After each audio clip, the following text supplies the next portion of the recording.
When news first breaks involving an elected official, especially a member of the U.S. Congress, the most important responsibility of journalism is restraint. Facts must come before opinions, confirmation before conclusions, and context before commentary. That principle is particularly relevant in the case involving Ilhan Omar, where reports indicate that a man has been arrested following an alleged incident. At this stage, law enforcement authorities have confirmed that an arrest has been made. What they have not done, and what responsible journalists must also avoid, is drawing premature conclusions about motive, intent, or broader political meaning without verified evidence. Investigations of this nature often evolve over time, and early assumptions can mislead the public. As we continue to explore the implications of the assault on Congresswoman Ilhan Omar, it's important to consider historical patterns of political violence, the changing nature of public figure security, and the broader societal issues that often intersect with such incidents. While the details of this specific case remain under investigation, understanding how it fits into larger trends offers crucial insight into what might happen next. Historical context of threats against public officials. Violence directed at public figures is hardly a new phenomenon. Over the decades, there have been numerous incidents where political leaders, journalists, and activists have faced physical threats or actual harm. The motivations behind such attacks have varied, from personal vendettas to politically charged extremism and everything in between. In the United States, notable historical events, such as the assassinations of Presidents John F. Kennedy and Abraham Lincoln, have shaped national conversations about security for public officials. However, more recently, political violence has been increasingly associated with divisive rhetoric and highly polarized media environments. While the United States has seen a steady increase in the number of threats against lawmakers, particularly in the last decade, the nature of these threats has shifted. In the past, public figures often faced the risk of targeted violence from individual extremists or political radicals. Today, however, the online space has amplified the reach of such threats.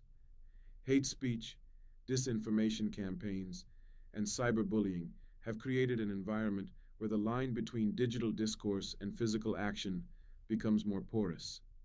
This digital landscape has played a pivotal role in escalating hostility toward public figures, whether that hostility is political, racial, or ideological. It is important to recognize that not all political violence or threats are ideologically motivated. Some incidents are driven by personal issues, mental health challenges, or other private factors. But regardless of the underlying causes, the impact of these attacks is felt both by the victim and the broader political system, the changing nature of political security. With the increase in threats to public figures, especially in the digital age, security protocols have become both more robust and more complex. Political figures across the spectrum, including Congresswoman Ilhan Omar, are faced with heightened risks. The response from the U.S. Capitol Police and other security agencies is critical, but it is not without its limitations. In recent years, security measures for public officials have evolved significantly. Many lawmakers, including Congresswoman Omar, now work closely with federal agencies to enhance their personal security. This might involve increased surveillance, coordination with local law enforcement, and more stringent protocols during public appearances. The increased use of social media by political figures, while fostering direct communication with constituents, also exposes them to greater threats. Every tweet, post, and comment can be scrutinized and sometimes weaponized by malicious actors. This evolving threat landscape has led to calls for greater investment in security measures, especially for those in the public eye. However, such measures come at a cost, both financially and in terms of public accessibility. While it is crucial to ensure the safety of political figures, these security protocols can also distance them from the very people they are elected to serve. The balance between protecting lawmakers and maintaining open channels of communication with the public is one of the great challenges of modern democratic governance, the role of media and rhetoric in political violence. One of the key factors that continues to shape this discussion is the role of media and public rhetoric in fueling political violence. Over the past few years, there has been a noticeable rise in the use of divisive language by political leaders, pundits, and even media outlets. While not all rhetoric leads to violence, the tone of public discourse can contribute to a climate of hostility. Language has power. Words can dehumanize individuals, create a sense of us versus them, and incite individuals to take violent actions. Research has shown that heightened emotional responses to certain issues can push individuals toward radicalized behavior, particularly when they feel that their political or social views are under threat. The rise of social media as a platform for political discourse has only magnified this phenomenon, enabling harmful rhetoric to spread quickly and widely. In the case of Congresswoman Ilhan Omar, her public persona has been polarizing, particularly due to her outspoken views on various national and international issues. While she has a dedicated following, she has also faced intense criticism, both online and in person. This polarized climate has undoubtedly contributed to her security concerns, and similar experiences have been reported by other lawmakers, including those on both sides of the political aisle. Importantly, the use of divisive rhetoric does not excuse violence or threats. While words may contribute to the creation of a hostile environment, it is ultimately the individual actor who decides to carry out an assault. Responsibility lies not just with the individuals who engage in harmful speech, but with those who, knowingly or unknowingly, contribute to an atmosphere of intolerance. What this means for the future of political discourse. So, what can be expected moving forward? While it is too early to draw definitive conclusions about the specific motivations behind this assault, the event has underscored the need for serious reflection on the future of political discourse in the United States. This incident may push both lawmakers and the public to reconsider how they engage in political discussions, both online and offline. As the investigation continues, one key question that will arise is whether additional measures need to be taken to protect elected officials. The current security frameworks, while robust, may not be sufficient to address the growing threats posed by online extremism and political radicalization. If this event is proven to be politically motivated, it will likely reignite debates about the regulation of online spaces, including social media platforms, and how they can be better policed to prevent the spread of hate speech and violence inciting rhetoric. In the longer term, this incident may also prompt broader discussions about the kind of political culture that is acceptable in the United States. Public officials, particularly those who are outspoken or controversial, may be subject to more scrutiny and hostility than ever before. The rise of populist movements across the globe has been marked by a rejection of established political norms, and the U.S. is no exception. However, it is essential to remember that the health of a democracy relies on the ability of individuals to express differing opinions without fear of retribution. Possible outcomes and next steps. Looking ahead, it is likely that this case will have both immediate and long-term consequences. On a short-term basis, law enforcement officials will continue to investigate the circumstances surrounding the incident. The legal system will determine whether charges will be filed and what the appropriate legal consequences will be for the individual involved. On a broader scale, this event may further fuel discussions about the role of security in modern politics. It may also influence how political figures interact with the public. More lawmakers may choose to limit their exposure to large, open events or implement stricter protocols for interactions with constituents. While these measures may be necessary for personal safety, they could also further distance public figures from the people they represent, creating a sense of alienation among voters. As the investigation continues, one thing is clear. The safety of public officials is an issue that requires careful attention. Whether this particular case results in significant changes to security measures or political discourse remains to be seen, but it has certainly sparked important conversations about the future of American democracy. When news first breaks involving an elected official, especially a member of the U.S. Congress. The most important responsibility of journalism is restraint. Facts must come before opinions, confirmation before conclusions, and context before commentary. That principle is particularly relevant in the case involving Ilhan Omar, where reports indicate that a man has been arrested following an alleged incident. At this stage, law enforcement authorities have confirmed that an arrest has been made. What they have not done, and what responsible journalists must also avoid, is drawing premature conclusions about motive, intent, or broader political meaning without verified evidence. Investigations of this nature often evolve over time, and early assumptions can mislead the public. What is known so far is limited but important. According to official statements, the suspect is in custody, and the incident is being reviewed through established legal and investigative procedures. Authorities are examining witness statements, available video footage if any exists, and the exact sequence of events leading up to the arrest. No final determinations have yet been made regarding charges, intent, or classification of the incident.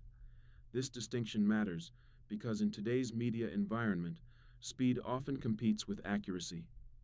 Social media platforms amplify partial information within minutes, sometimes hours before law enforcement or courts can verify details.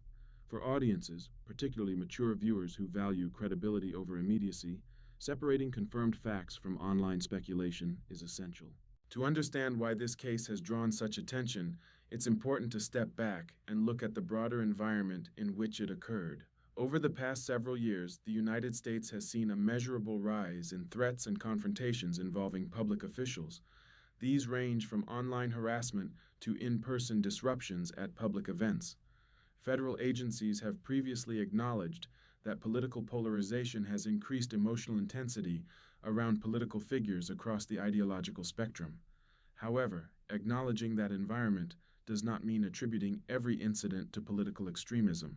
Law enforcement agencies typically consider multiple possibilities: personal disputes, mental health factors, spontaneous confrontations, or politically motivated actions. At this stage, officials have not publicly confirmed which, if any, of these factors apply in this case. That careful language is not accidental. In a legal system built on due process, conclusions come after evidence, not before it. Arrest does not equal guilt, and investigation does not equal indictment. These distinctions are especially important when the subject of the incident is a high-profile political figure where public reaction can quickly outpace legal reality. For Congresswoman Ilhan Omar, public attention is not new. As a sitting member of Congress, she has long been a visible and sometimes controversial figure in American politics. Visibility, however, should never translate into vulnerability.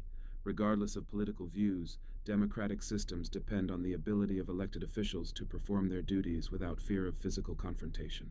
This is where the conversation moves beyond one individual case and into a larger discussion about public safety and democratic norms.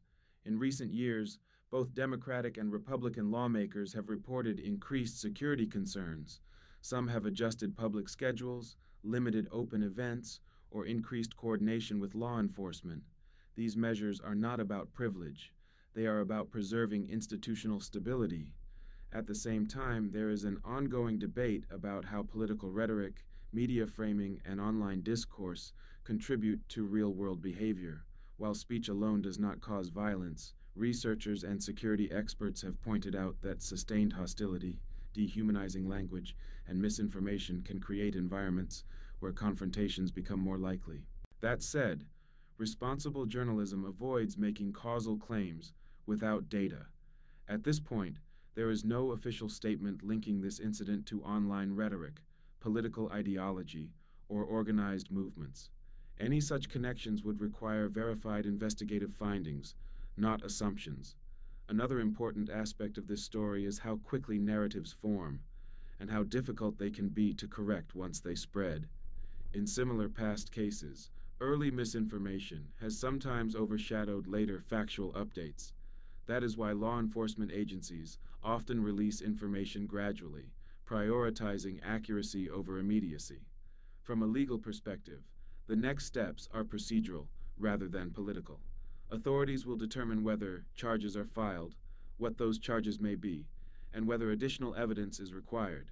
The suspect will have legal representation, and the case will move through the court system according to established rules. For the public, this waiting period can feel uncomfortable. Modern audiences are accustomed to instant explanations and definitive answers. But the justice system is deliberately slower, designed to minimize error rather than maximize speed. That process is not a flaw, it is a safeguard. This case also raises questions about how media consumers choose their information sources. In moments of uncertainty, trust becomes the most valuable currency. Outlets that prioritize verification, balanced language, and transparency may appear slower, but they ultimately provide a more reliable picture of reality. For viewers age 45 and above, many of whom have lived through multiple political cycles, media transformations, and historical turning points, this approach often resonates more deeply. Experience teaches that today's headline can look very different once all facts are known. Looking ahead, there are several possible developments, none of which should be assumed prematurely. Investigators may release additional details clarifying the nature of the incident. Prosecutors may determine whether criminal charges are warranted. Security protocols for public officials may be reviewed, though such reviews often happen quietly rather than publicly. What is unlikely to change is the broader challenge facing democratic societies, balancing open political engagement with personal safety. Town halls, public appearances, and direct voter interaction are foundational to representative government.